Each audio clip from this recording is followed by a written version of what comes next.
تو پتہ ہے ان کو کیا جواب دیا گیا؟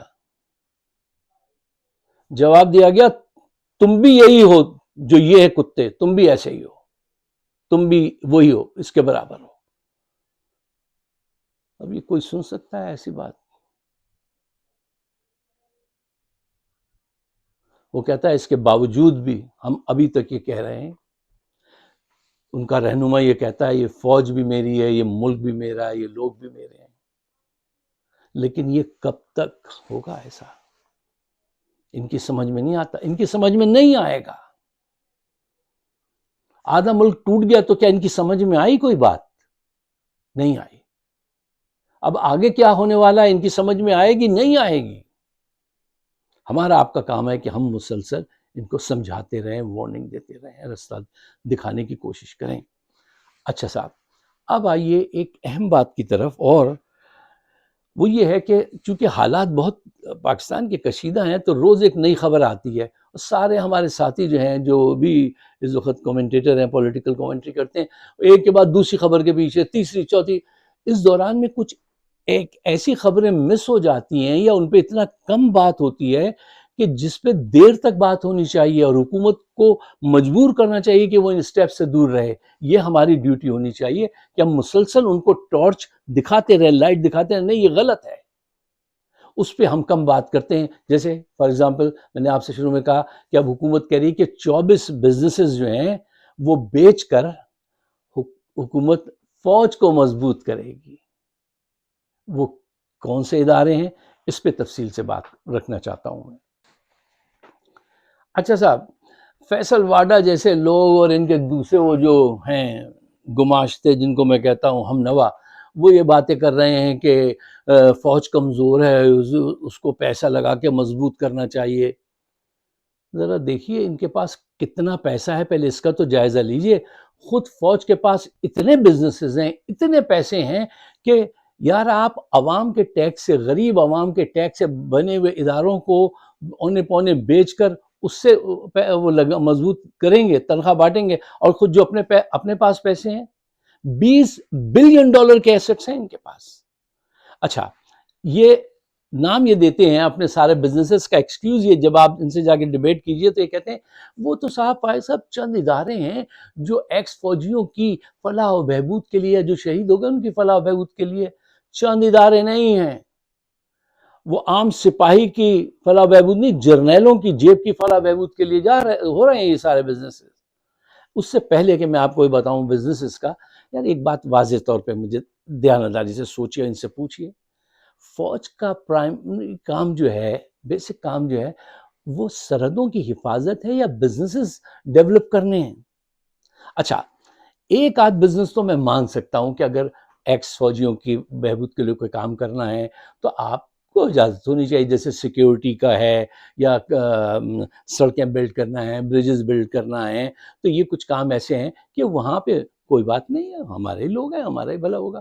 لیکن اب آپ ان کا نیٹ ورک دیکھیے، یہ چیزیں دیکھیے، اب تک یہ بینک ان کا، سیمنٹ یہ بیچ رہے ہیں، بجلی گھر ان کا بزنس یہ کر رہے ہیں، فرٹیلائزر یہ بناتے ہیں، گیس پہ ان کا وہ ہے، ٹھیک ہے، ریل اسٹیٹ میں بڑے بڑے پروجیکٹ ان کے ہیں، سیکیورٹی جو ہے اس میں یہ انوالو ہیں، ہر قسم کی سڑکیں یہ بناتے ہیں۔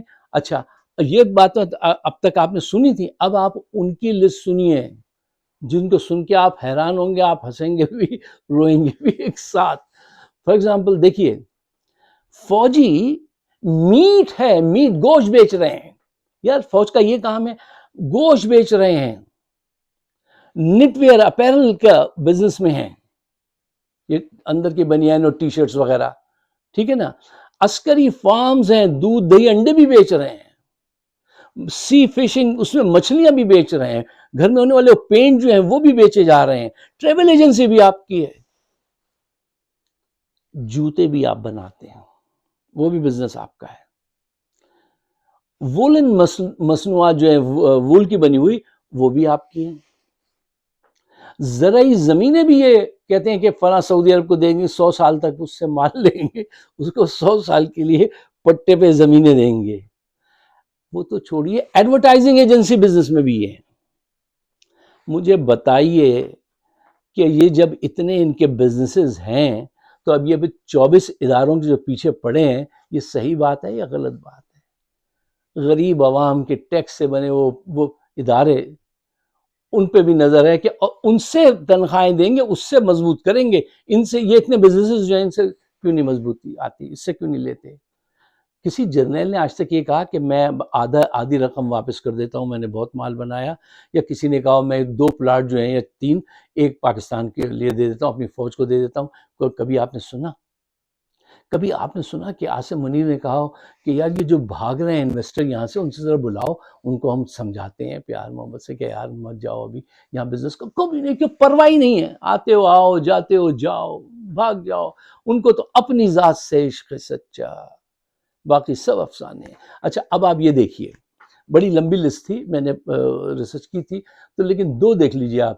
ان کا جو فوجی سیمنٹ ہے اس پہ مارچ 31 تک، جو مارچ گزرا ہے، آپ کو پتہ ہے کتنا پروفٹ ہوا ہے؟ یہ جو پیپر میں دکھایا گیا، جو ہوا ہوگا وہ اللہ جانتا ہے، ہمیں نہیں پتا. ہم تو اسی پہ جائیں گے جو پیپر پہ لکھا ہوا ہے. آپ کہیں گے 100 200 500 ارب؟ نہیں صاحب، 600 ارب نہیں، 700 ارب نہیں، 1000 ارب روپے کا فائدہ ہوا ہے. 1000 ارب کا. اب بیچیں گے عوام کی چیزیں. عسکری بینک کو کتنا فائدہ ہوا بتائیے؟ 300 400 ارب نہیں، 2000 ارب کا فائدہ. اور ان کے سارے بزنسز جو ہیں وہ فائدوں میں ہیں، اور چیزیں اس کی بیچیں گے عوام کی. اچھا ایک اور بات میں آپ سے پوچھتا ہوں، آپ یہ دیکھیے، یہ چیزیں بڑی آسانی سے آبزرویشن میں آ سکتی ہیں. فوج کے سارے بزنسز پروفٹ میں ہیں، زرداری کی ساری ملز پروفٹ میں ہیں، نواز شریف کی سارے ملز، سارے بزنسز پروفٹ میں ہیں. پاکستان کا پٹھا بیٹھا دیا انہوں نے، اب وہاں سے کھینچ کے وہاں سے سک کر رہے ہیں اور وہاں پہ اپنے پیسے محفوظ کر رہے ہیں. اب وہ جو 24 ادارے ہیں اس میں پی آئی اے کو بیچیں گے. وومنز بینک تو بیچ دیا گیا پہلے ہی اونے پونے. پی آئی اے کی ایک بلڈنگ ہے یہاں پہ، اس کو بیچیں گے. اسٹیل مل بیچیں گے، بجلی کے جو پلانٹس ہیں وہ بیچیں گے. یعنی یہ ساری چیزیں اتنا بڑے پروفٹ ہونے کے بعد بھی یہ بیچیں گے. یار یہ کیسی فوج ہے؟ اس فوج کا کام یہ ہے کہ یہ اتنے بزنسز میں رہے اور پھر یہ یہاں سے پیسے وہ کہہ رہے تھے ہم اتنی انویسٹمنٹ لانے والے، وہ انویسٹمنٹ کہاں ہیں؟ آئی؟ سچی بات ہے انویسٹمنٹ نہیں آئی ابھی تک تو نہیں. اچھا صاحب بات لمبی ہو جائے گی، یہ تو جتنی دیر آپ بات کریں کم ہے، لیکن میں چاہتا ہوں کہ اس کو مختصر کیا جائے. آپ کو ہم کو سب یہ علم ہونا چاہیے، ان سے کہنا چاہیے کہ یہ جو تم نے کلیئرنس سیل لگا رکھی ہے نا، اس کو بند کرو، اس سے ملک کا نقصان ہے. اور اب بچا بھی کیا ہے؟ اب تو ایک بابا کا مزار بچا ہے، وہ بھی بڑی قیمتی زمین ہے کراچی کی، اس کو بیچ دیں گے. کیا کریں گے؟ یا اپنے اثاثے، ایٹمی اثاثے بیچیں. یقین کیجئے اگر قیمت اچھی مل جاتی نا تو شہباز شریف نے بتایا تھا وہ بیچ دیتے. 4-5 بلین مانگے تھے انہوں نے کلنٹن سے. آج والے بھی ایسے ہیں، اگر اچھی قیمت لگ جائے تو بیچ دیں گے. یار کیسے نصیب ہے پاکستان کے. اچھا یہ بات بہت ہی تکلیف دہ ہے اور لمبی ہو جائے گی. 2-3 اہم پوائنٹس ہیں، ان کو پیش نظر رکھیے، اس کو ڈسکس کیجئے. آپ ہمارے اگر میری بات آپ کی سمجھ میں آتی، کیونکہ انہوں نے میری راہ میں تو بہت رکاوٹیں کھڑی کی ہیں، اس کو اتنا پیرالائز کر دیتے ہیں ویڈیو کو کہ وہ بہت کم لوگوں تک پہنچتی ہے. تو براہ مہربانی اس کو گروپس میں شیئر کیجئے گا اور مجھے اپنے خیالات سے نوازیے گا. پوائنٹ نمبر 1، دیکھو قومی ادارے بیچنا، بیچ کے کھا جانا حب الوطنی نہیں، غداری ہے. ہر ایک کو غدار کہنے والوں کے منہ پہ جا کے یہ کہو کہ یہ قومی ادارے بیچنا حب الوطنی نہیں ہے، غداری ہے جس کے تم مرتکب ہو رہے ہو. پوائنٹ نمبر 2، اس کام کو ری اسٹرکچرنگ کا نام دے کر دھوکہ دینے کی کوشش مت کرو. آج پورا پاکستان پوری دنیا میں بیٹھا ہوا تمہیں دیکھ رہا ہے اور سمجھ رہا ہے کہ تم ریشمی لفظوں میں اس کو الجھاتے ہو.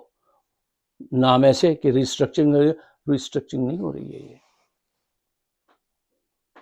یہ پوائنٹ نمبر 3، جو کام تم کر رہے ہو نا، کہتے ہو ملک کے ڈیفنس کے لیے، یہ ڈیفنس نہیں، یہ ڈسٹرکشن ہو رہی ہے.